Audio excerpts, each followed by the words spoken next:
What up, people? This is your boy Dedrian Colon from House of Wrestling, and here's my review for the February 2nd edition of AEW Dynamite. And man, whew, it was an interesting Dynamite. Going into it, you had the weather situation here in Chicago where it was just all over the place. There's at least, man, I want to say maybe 5-6 inches of snow, and there's going to be more. So everyone who braved the snow going to this show at Wintrust Arena, which is uh, right downtown by the lakefront. It's not too far from Soldier Field and Grant Park, so it's been a crazy day leading up to tonight's events or AEW Dynamite at Wintrust Arena, and the crowd. Uh, I I kudos to them. They made the night. The crowd. It wasn't a bad show, but it could have been a lot better. There was just two segments that were not entertaining, and it was just very like I don't want to see this. Like it's annoying already. But I'll get straight to it. The opening match was Jon Moxley and Wheeler Yuta. It was a really solid match, back and forth. Jon Moxley won, but the key moment in this match, if you will, like Dusty Rhodes would say, is after the match, Bryan Danielson enters the ring. So logically, and if you've watched wrestling so many times throughout the years, you're like, okay, this is going to end up in a feud. Bryan Danielson's been in the walkway as Moxley goes through the crowd, going to the back. He's been clapping his hands. Yeah. And long story short, that wasn't the case. Bryan Danielson's like, hey, it's easy for me. Give me 1 second. He's like, hey, this is easy for us to fight. Do you guys want us to fight? It's like, no, it'd be better for us to team up. I was like, wait, what? And he starts naming Wheeler Yuta, Daniel Garcia, and Lee Moriarty as three guys they should mentor. That's crazy. Nobody expected it. Nobody expected these guys to be included in this segment.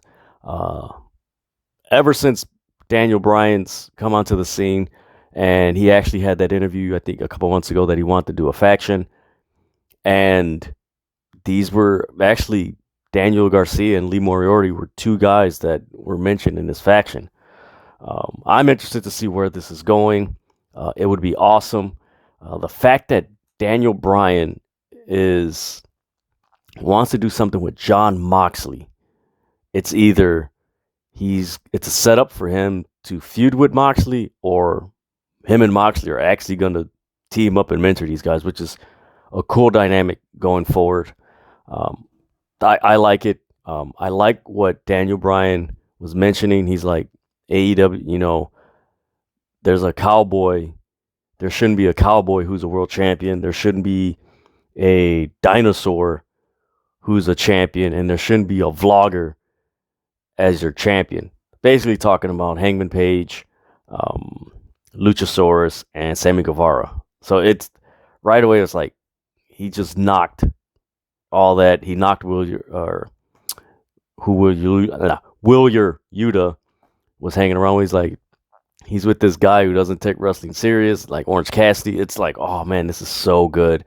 Like it's going into a good place.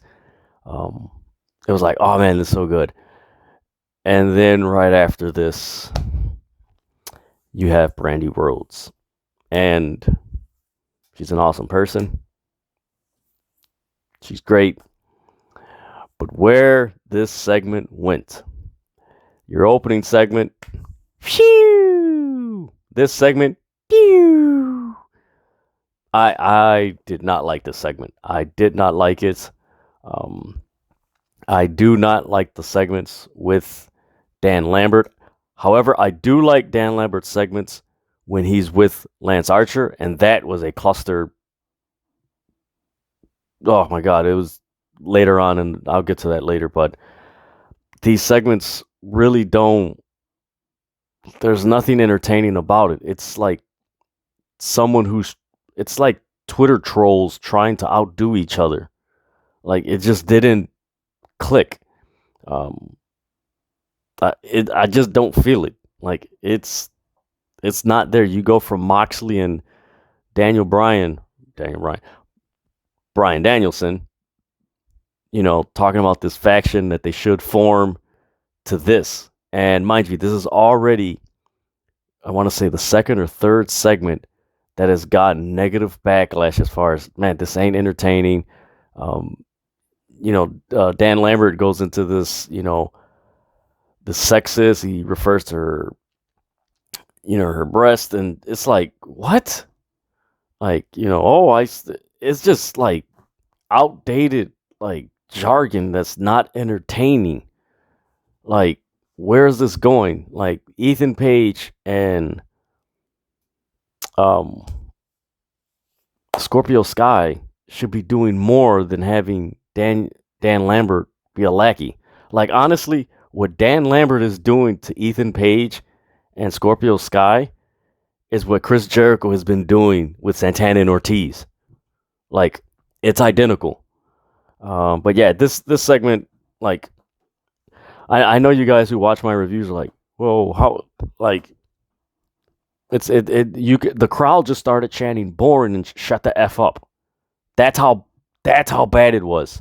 And it has to be very annoying and just not connecting with an audience, especially in Chicago when they start chanting shut the F up. Because it's like, we don't want to see this. Like, this is not entertaining. It's not. We would like to see all these people do something else besides this. I was not a fan of it. Eventually led to Brandi Rhodes slapping Dan Lambert. Out comes Paige. I forgot her name. Paige Van Zerant. Forgive me, I hacked up her name, but she's really cool. She had a lot of attitude the last time she was on AEW. She comes out. She strikes Brandi Rhodes into the corner. All of a sudden, all the women come out. They have the separation, and it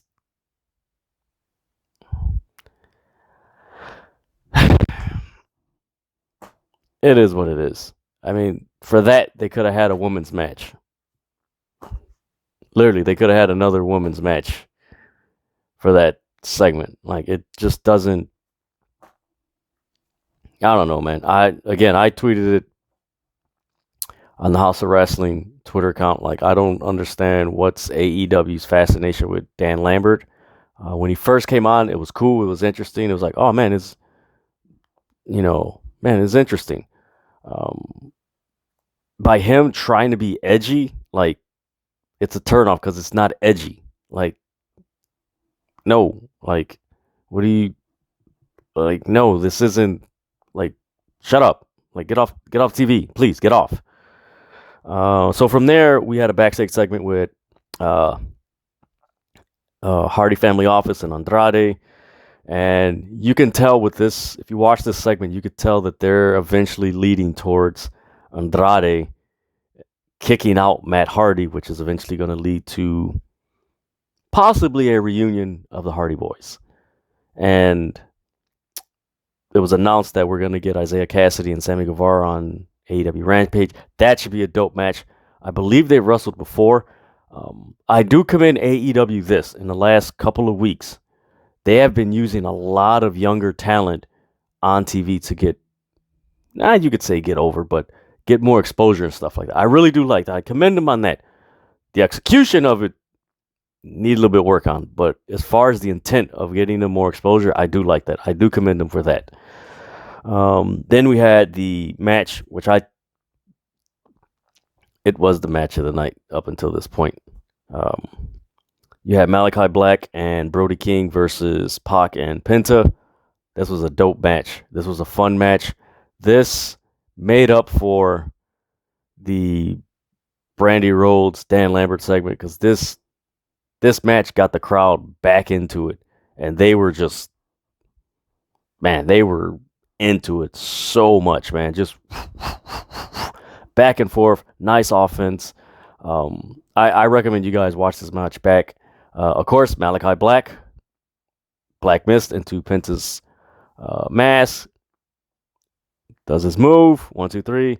So Penta and Pac lose to Malakai Black and Brody King. It's going to be interesting where this goes with Brody King and Malakai Black. They've been used a lot lately. They do have a very interesting look, and by interesting, like if you're flipping the channels, you're going to stop like, ooh, what the hell are these guys? Really cool. That's what I like. After that, you had a backstage promo by Adam Cole, and this was probably one of Adam Cole's best promos since he's joined AEW. He was very serious when he's with the Elite and everything. You know, he's kind of like joking and sarcastic, joking almost like Shawn Michaels. Well, that was his mentor. With this one, he just got really to the point. He's like, you know what? I'm tired of this. You're gonna know what I'm really here for. And by the tone of it, it's like he's going after gold. He's going after some type of gold, which is pretty cool. About time he goes after gold. I recommend you guys check out that promo. It was really cool. His intensity in that promo really sold you like, yeah, this dude means business. Like, we're getting the Adam Cole baby from NXT that was NXT champion. Like, he wants the gold. From there, we had Nyla Rose versus Ruby Soho. This was a really cool match. This was another stellar match. Again, out of the whole night, the two segments that really, like, just did not click with the rest of the show was Brandi Rhodes and Dan Lambert, and Dan Lambert, Jake Roberts, and Lance Archer and Hangman Page. Basically, two segments with Dan Lambert just did not click. But nonetheless, Nyla Rose, Ruby Soho, really cool match. A lot of physical spots. And by physical, I mean a lot of spots that were on the outside. Ruby took a spine buster on the outside, which, ooh, man, that was cringy. But yeah, this was a really cool match. Nyla Rose ended up winning the match. Again, this was a really cool match. I noticed that they use Nyla Rose a lot in Chicago when they come here. Like, they actually use her a lot. This is like her home ground, but she was really good match. Ruby Soho, excellent match. But honestly, tonight they could have had another women's match in the place of the Brandi Rhodes segment. Like, you had in that Brandi Rhodes Dan Lambert segment, you had maybe 6 or 7 women that came out. You could have done a tag match and have more women on there. And it's been proven that when you have more women on your show, more people watch. Duh. After the Nyla Rose Ruby Soho match, we had Hangman Page come out. And he was talking about, I don't want to wait for the Texas Death Match next week. I want Lance Archer out here. And I didn't understand this. You had Dan Lambert and Jake Roberts come out, and what really just did not connect was that you had Dan Lambert, Jake Roberts, and Hangman Page talking over each other. That was not entertaining whatsoever. I don't know how that got through, or if they just did like the timing, like, hey, let this, like, it was just a cluster. Like that, it did not flow well. Lance Archer comes out. He's like, I'm just going to start it now. And him and Hangman Page start, jaw jacking and just start fisticuffs and everything. And Hangman Page is on the outside. Lance Archer gets the upper hand, and then he does his finishing move through the table and tells everybody, I'm going to be the new AEW World Champion next week. So next week is a Texas Death Match between Hangman Page and Lance Archer. I don't know what AEW is doing by having 2 mouthpieces for Lance Archer. It doesn't make sense. Honestly, if you're going to do that, I would put Jake Roberts with Malakai Black if you're going to go that route. Dan Lambert should be with Lance Archer. He fits more of the America's Top Team. This segment, if you watch it, it was all over the place. It did not make Hangman, like, it it didn't make anybody look good in this segment. It didn't make Hangman Page look good, who's the AEW World Champion. It didn't make Lance Archer good. And it's crazy because the way Hangman Page has been positioned, it still doesn't feel like he's had that big moment as champion. Even though he beat Bryan Danielson, it just still doesn't feel like he's got that big moment. I don't know if a big loss is coming around the corner, if Adam Cole's going to take the title from him. If that's the case, I'm down for it because that would be so dope. And hey, I'm down for it. But yeah, this segment, not a big fan of it. After that, you had a backstage segment with Chris Jericho, and he was addressing last week that Santana and Ortiz didn't tag him into the 6-man tag match, and he's basically saying there's going to be a inner circle meeting, and it's mandatory. And honestly, I hope Santana and Ortiz beat the crap out of him and turn on him, where this is it. Now, if it comes out that Jericho and Hager turn on him and Eddie Kingston comes out for the save, I would like that even more because, quite frankly, Santana, Ortiz, and Eddie Kingston should be faces. And it's been long overdue for the inner circle to break up. Thank you. About time this group breaks up. Like, it's over. Like, put Santana and Ortiz with Eddie Kingston. That's the way it should be. So I'm looking forward to Santana and Ortiz pretty much going off on their own after next week. One can only hope. Then we have the main event, CM Punk, MJF. This was a stellar match. It was 40 minutes. I don't even know where to start. I know where to end. But this was a really solid match. It was a great showcase for MJF. Of course, one of his knocks, he doesn't wrestle a lot. But, man, this was a really good match. He was using a lot of tactics that old school heels from, like, the 80s would use. He was in between the top rope and the middle rope, and he's swinging back and forth while CM Punk's hitting him. And it's just like, all right, man, I remember this from the 80s. Like, man, this is a throwback spot. They went back and forth. CM Punk, he performed his Pepsi plunge from the top rope, which was insane.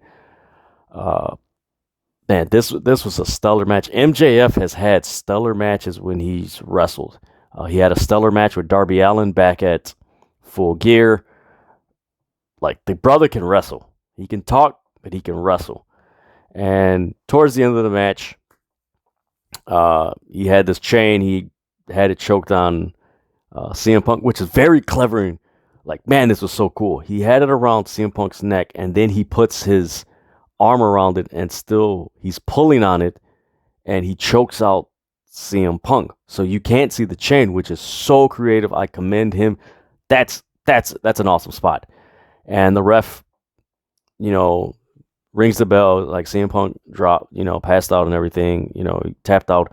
And when the ref comes back to raise MJF's hand, he notices the chain. He's like, hey, what's this? And that's when he notices it, and he restarts the match.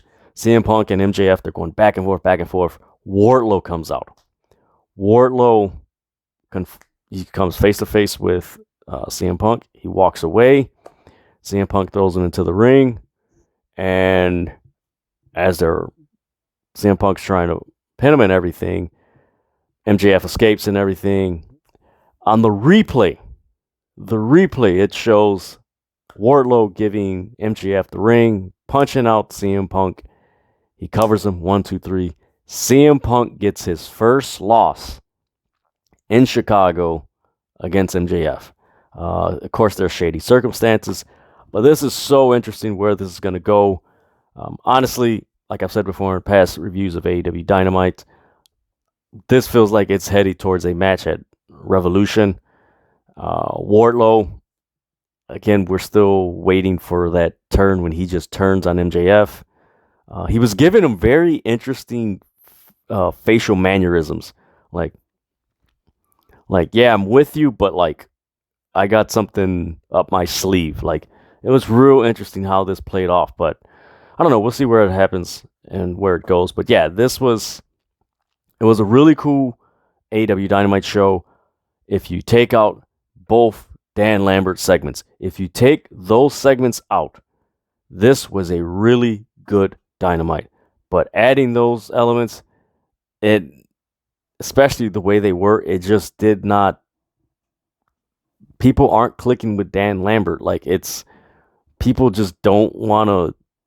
I hope they don't get to the point where people, like, tonight in Chicago was the first time I've heard a crowd literally tell Brandi Rhodes and Dan Lambert, shut the F up. And then when Dan Lambert came out again with Jake the Snake Roberts and to confront Hangman Page, they said it again. So this might be the starting point of where in future Dynamites and future crowds, they're going to start chanting, shut the F up. Because not so much, and I know I get the whole thing, oh, he's a heel, he's drawing heat. No, it's just not entertaining. That's why, no. Like, we'll boo someone, but, like, there's MJF that you boo because he's an a-hole. But Dan Lambert and the segments that he's had, especially with Jericho and now with Brandi Rhodes, it's not entertaining. Like, AEW, before Dan Lambert started appearing, like, everything about AEW was entertaining, and if it wasn't entertaining, it was a good match that could improve. This isn't it. Like, it's not connecting. Like, I hope this ends soon and this moves on to something, but I am not a fan of this whatsoever. It needs to. I do not want to see it as an AEW fan. No, just move on to something else. But hey, that was AEW Dynamite. In all, it was a cool show to watch in the midst of a snowstorm here in Chicago. I hope all those who went to the show get back safely to their destinations and everything. I hope all the staff and workers of AEW get to their locations safe and sound. We're supposed to be getting more snow in Chicago, so fingers crossed. Hope you guys safe travels where you're going. Again, in all my reviews, it's not knocking the person, it's critiquing the wrestler and the way they're presented on TV. But hey, AEW's AEW. We'll see what happens in the next 3 weeks leading up to Revolution, because a lot of contracts are up. So we might be seeing some new surprises and everything. But I hope, AEW's creative, especially Tony Khan and those guys, I hope they're just clear-headed on and notice these things, what's happening, what the fans really aren't clicking with, and get more grit and the creativity and stuff like that. Because we enjoy it, and it's a fun alternative from what we have to see or what we choose to see on Monday. Let me rephrase that: what we choose to see. But let's see what happens. So, like, share, comment, subscribe, follow to House of Wrestling on all social media platforms. Follow me, Dedrian Colon, on Instagram, Twitter, and TikTok at Dedrian180. That's DEDRIAN 180. And this was my review for AEW Dynamite for February 2nd. That is all, folks. I'm out.